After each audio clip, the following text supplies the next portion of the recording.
After working 12-hour shifts all week to afford my wife's surprise getaway, I got home early to clean the house, wash her car, and cook her favorite meal. When she walked in, she looked around and laughed. "Did you really think this would make me love you again?" Then she took a picture and texted, "Look at this pathetic show." I just smiled, took off my apron, and went to bed without a word. That was 5 weeks ago. This morning, 47 missed calls. Her final text read, "Please. Just pick up." I didn't say anything that night. Not a word. Just smiled, untied my apron, hung it on the hook like it was any other Thursday, and went upstairs. But I didn't sleep. That wasn't the kind of silence you fall asleep to. That was the kind where your brain replays every moment of the last 6 years like it's building a case. And maybe it was. Because looking back now, I think my marriage died a year ago. That night was just the funeral. We met during a power outage at our old apartment complex. She was stuck on the 4th floor, fumbling with bags, and I offered to help carry them up. She made fun of my socks, little astronauts floating on black cotton, and I told her, dead serious, that they were NASA certified. She laughed. The real kind. Not polite. By the end of the week, we were at our first dinner.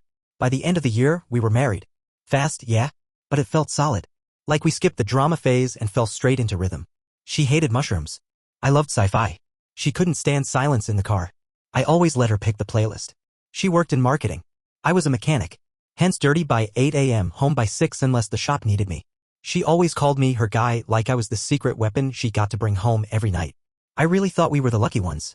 The ones who got it right the first time. Then came last year. It started small like it always does.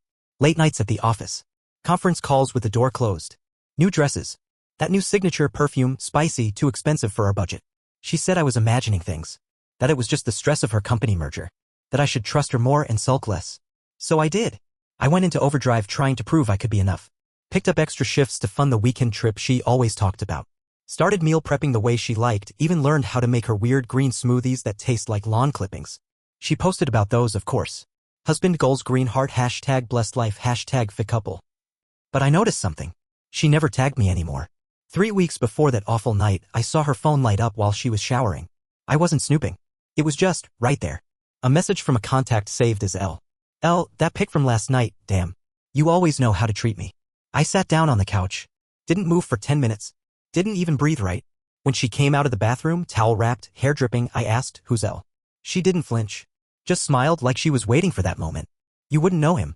He actually listens." That's it. That's what she said. Then walked right past me, towel still dripping, and shut the bedroom door. The next morning she was gone before I woke up. Coffee pot empty. No note. I sat there in the kitchen looking at that blinking clock on the microwave and just started laughing. It wasn't funny. But it was either that or scream. I didn't ask her about it again. I didn't demand names or details. I didn't blow up her phone or beg her to explain. Instead, I turned inward. Started picking up weekend shifts. Overtime. Late nights. I figured maybe if I did something big, something undeniable, maybe she'd see how much I still gave a damn. Maybe she'd remember that she used to too. That's when I planned the trip. Quietly.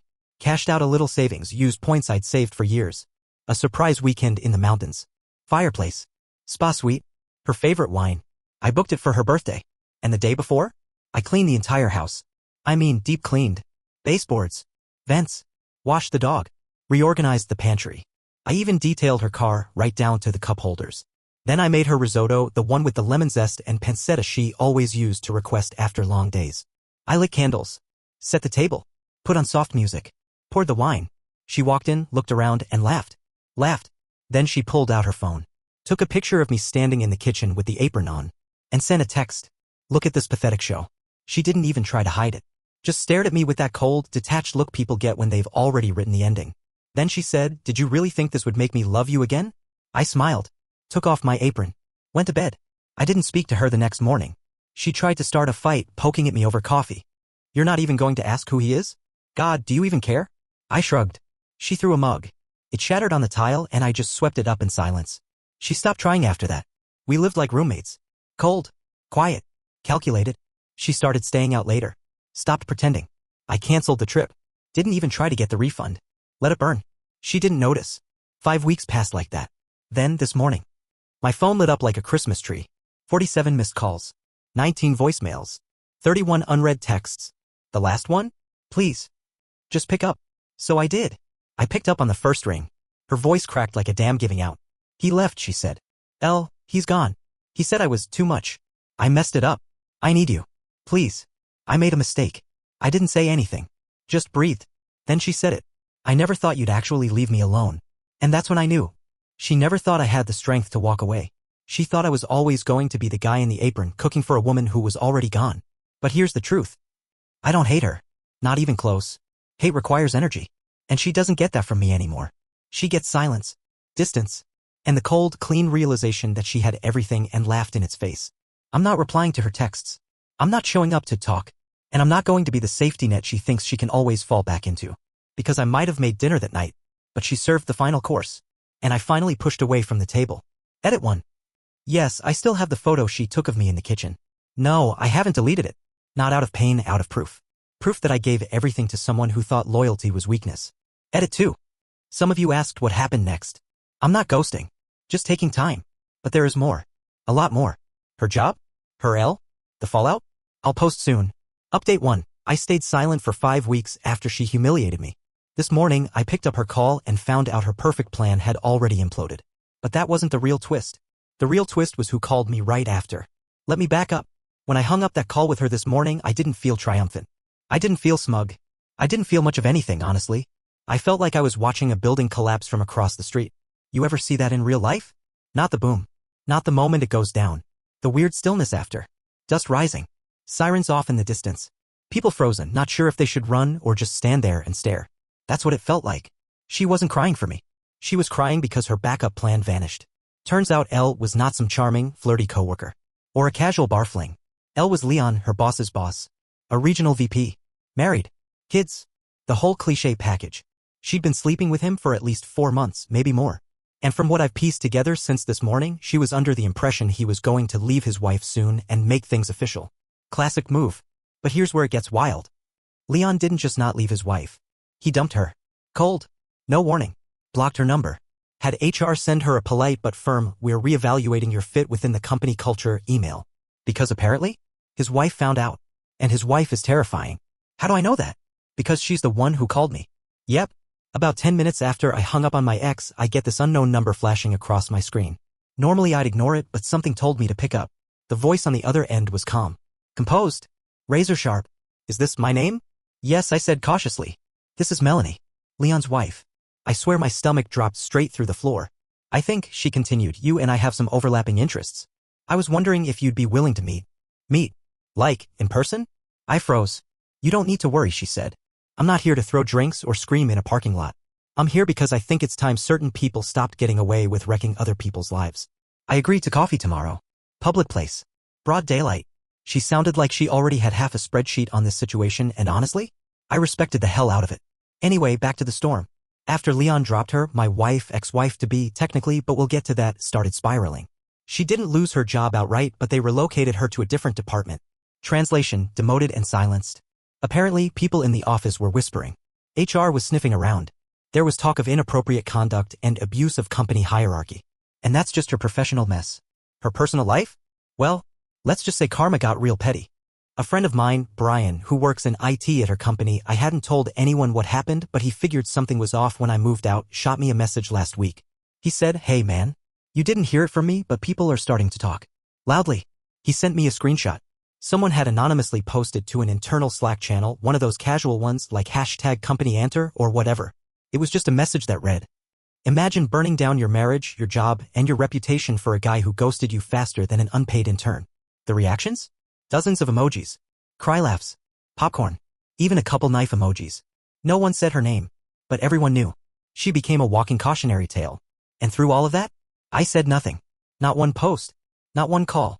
Not one passive-aggressive meme on Facebook. I didn't need to. Because here's what I didn't mention in the original post.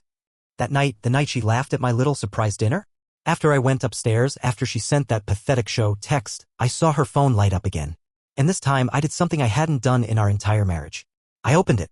The passcode was still the same, 0629, her birthday. She never thought I'd check. Thought I was too proud. Or too trusting. And maybe I was. But that night I became a vault. I took screenshots of everything. The messages. The pictures. The dates. The work calendar entries with fake appointments that matched hotel charges on our shared credit card. The names she'd saved people under like Elle and Yoga Group and Sarah from work that weren't Sarah, weren't yoga, and sure as hell weren't just coworkers. I airdropped all of it to my laptop. Encrypted folder. Backed up to cloud. Copied onto a flash drive. Then I logged out, placed her phone back exactly where it had been, and waited. For 5 weeks I played ghost. Meanwhile, she unraveled. And now? Now she's trying to backpedal. Today alone, she sent me a photo of the old memory jar we used to keep full of scribbled notes about vacations, inside jokes, anniversary messages. A recording of her crying. A screenshot of a draft email to Leon unsent begging for him to reconsider. Another photo, this time of my old hoodie she used to steal, folded neatly on our bed. She ended that one with, "Come home. Please. Let's start over." But the thing is, she doesn't get it. There's no home anymore. She bulldozed it. And I already rented a damn excavator. Tomorrow, I meet Melanie. She said she has information. And a proposal. Something tells me this isn't just about a scorned wife seeking closure. This feels coordinated. Like a chess move. And if that's the case, then I'm done being the pawn. Time to play something bigger. Edit 1. Yes, I still have the dinner reservations and itinerary for the trip she never got to take. Thought about deleting it. But now, I'm saving it as a souvenir. Proof that I showed up even when she was already gone. Edit 2. To everyone asking about divorce, yes, it's coming. I didn't file immediately because I wanted leverage first. Now I've got it. And I'm not going in empty-handed. Edit 3. Melanie just messaged again. Said she's bringing documents. Not sure what to expect, but I'll bring a notebook and a second phone. Update 2, final. I didn't respond to her, please just pick up text. But I did show up to her work 2 days later with the lease, the screenshots, and her boss's wife at my side. Let's just say, nobody was laughing then. I didn't plan to go back. I wasn't playing some long revenge game plotting in the dark. I really meant it when I went silent. I meant it when I ignored her please text and the voicemails that followed, those trembling, gasping half-apologies stuffed between excuses. But then came Friday, and a name popped up in my inbox. Elena Rhodes. That's her boss's wife. The infamous L from my wife's phone? The guy who made her laugh at my apron, the guy she humiliated me for? He was Elena's husband. And Elena? She was not in the dark. Her email was short. I think we have a few things to discuss. I've seen the messages. I've also seen the expense reports. Can we meet? So we met. Neutral spot. Little French cafe downtown that smells like butter and quiet fury. She walked in like she owned the sidewalk, the building, the city. Red coat. Low heels. Designer bag that probably cost more than my car. But when she sat down, she wasn't haughty. She was calm. Like a surgeon prepping for a precise operation. Elijah's not the first, she said. I already knew. You could tell by the way my wife had shifted this past year, like she was auditioning for someone. This L wasn't just a fling. He was a ladder. She thought she was climbing. He sleeps with younger employees. Promises them advancement, mentorship. When it blows up, he either gets them transferred or fired. 2 women left quietly last year. One had a panic attack in the elevator. The other just vanished mid-quarter. I asked why she was talking to me. She gave this cold little smile. Because your wife got sloppy. And because unlike the others this time, I'm done protecting him. I didn't ask her to help, but she offered. Elena had receipts. Screenshots. Emails. Travel charges billed to training retreats that happened to line up with romantic Airbnb getaways. My wife's name popped up more than once. She was saving them for court, but she let me use one thread, just one. You'll know when to use it, she said, and slid a USB stick across the table. She picked up her espresso, took one sip, and left. I didn't sleep that night. Not because I was hurting. Because I was done hurting. And I was ready to burn it all clean. Saturday morning, I called my landlord. Explained the situation. That I wanted out of the lease. That the other tenant, my wife, was now a liability. I offered to cover the penalty in full. He paused for a moment, then said, we've had noise complaints, actually. From her and someone else. Yeah. Makes sense. L wasn't subtle. He waived the fee. I started packing that afternoon. Didn't tell her. Didn't even leave a note. By Sunday, I was out. By Monday, she came home to an empty half of the apartment, utilities transferred, and the locks rekeyed by the landlord. My name was gone from the lease. The internet plan. The car insurance. She was free. Exactly what she said she wanted. That Tuesday, I showed up at her office. Not to make a scene. To observe one. Elena met me at the corner. She was already on the board's calendar. I didn't need to follow her inside. But I watched from across the street, sipping my coffee tucked under my hood as the building buzzed and cracked like glass under pressure. My wife came outside 45 minutes later, her face flushed, eyes wide, mouth tight like she'd swallowed nails. She looked around fast like she expected someone to be waiting. She saw me. Her eyes locked on mine like magnets charged with regret and confusion. I didn't wave. Didn't nod. Just took a long sip of coffee. And turned away. Later that night, she called again. 1 ring. 2. 3. Voicemail. Then came the message. I messed up. I know I did. Please. Just talk to me. I lost everything today. Everything. I waited a week. Let the silence sink in. Then I dropped the final match. Remember the photo she took of me? The one with the apron and candles? I posted it. Not in anger. Just the image. No caption. No hashtags. It looked peaceful. Sad. Domestic. Real. But the replies? They did the work. Her mutuals recognized the kitchen. Someone tagged her. Someone else posted a screenshot of her pathetic show text because she'd apparently forwarded it to a group chat back then. For laughs. It unraveled quick. People she'd performed for started turning. One DM'd me. She said you were obsessed. Controlling. But you look like you were just trying. I didn't reply. Didn't need to. She tried to message again that night. Blocked number. New account. New number. I deserve this, I know. But please, don't let them destroy me. I have nothing left. That's the thing though. I didn't destroy her. She chose this. She picked humiliation over honesty. Spectacle over substance.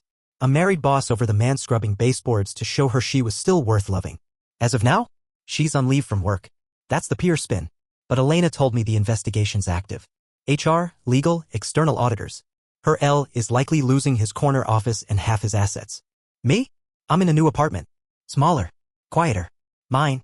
I signed up for a night class engineering certification I'd put off for years. Turns out I still want to build things. Just not for people who see love as leverage. My dog Benny sleeps at my feet every night like nothing ever changed. And honestly, not much has. Except everything. Edit 1. I didn't ruin her life. I gave her room to do that herself. All I did was move out of the blast zone. Edit 2. To the folks saying I should have stayed and fought for her, you can't fight someone's contempt into love. You can only walk away with your dignity and let the silence speak louder than any final word. Edit 3. I'm not bitter. I'm not angry. I'm not broken. I just finally understand that love isn't proven by suffering.